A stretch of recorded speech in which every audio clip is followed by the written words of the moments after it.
दूज का चांद। एक बार बीरबल काबुल की यात्रा पर गया। वहाँ की संस्कृति को जानने की उत्सुकता में वह बातों बात में वहाँ के बारे में लोगों से सवाल करने लगा। कुछ लोगों को बीरबल की बातें सुनकर ये शक हो गया कि वो किसी राज्य का भेदिया है।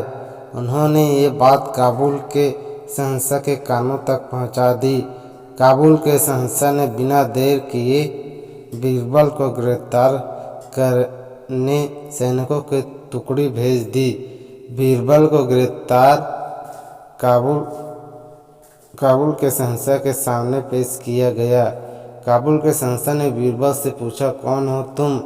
हमारे राज्य में क्या कर रहे हो? बीरबल ने उत्तर दिया, हुजूर, मैं एक यात्री हूँ। भिन्न भिन्न देशों का भ्रमण करना और वहाँ की संस्कृति के बारे में जानने का मुझे शौक़ है।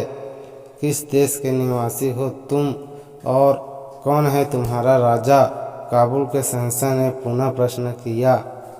हुजूर, मैं हिंदुस्तान का निवासी हूँ और वहाँ के शहंशाह जलालुद्दीन अकबर है। बीरबल ने शालीनता से उत्तर दिया, ओ बादशाह अकबर, और हमारे बारे में यदि एक शब्द में कुछ कहना पड़े तो क्या कहोगे?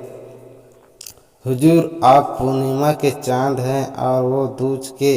बीरबल का ये त्वरित उत्तर सुनकर काबुल का शहंशाह बहुत खुश हुआ। उसने बीरबल को छोड़ दिया और कई हीरे जवाहरात के साथ विदा किया।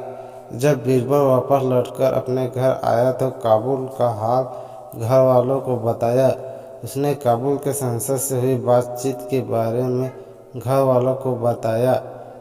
एक मुंह से दो मुंह, और इस तरह बात फैलते फैलते अकबर के दरबारियों के कानों में पहुंची और ईर्ष्या करने वाले कुछ दरबारियों ने अकबर के कान भर दिए।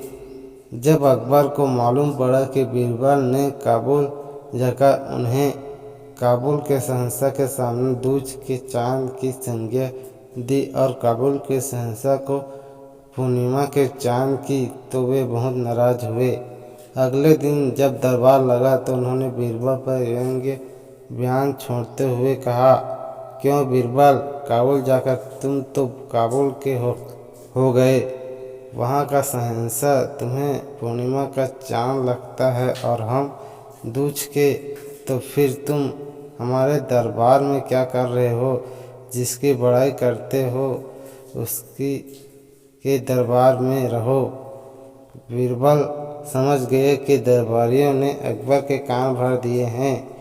उसने तुरंत उत्तर दिया, हुजूर, पहले आप मेरी पूरी बात तो सुन लीजिए, फिर कोई निष्कर्ष निकालिए।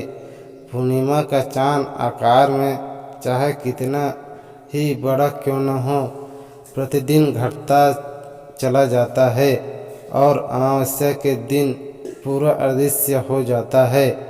लेकिन दूज का चांद प्रतिदिन बढ़ता जाता है। पूर्णिमा का चांद एक दिन चमकता है और दूज का चांद पूरे पखवाड़े। अब बताइए, बड़ाई किसकी हुई? मैंने तो यही कहा कि दिन प्रतिदिन आपका पराक्रम, साम्राज्य और यश बढ़ता रहे। बीरबल की बात सुनकर अकबर की नाराजगी खत्म हो गई और उन्होंने बीरबल को कई वस्त्र और आभूषण उपहार में दिए। इधर ईर्ष्या करने वाले दरबारी अपना सा मुँह लेकर रह गए।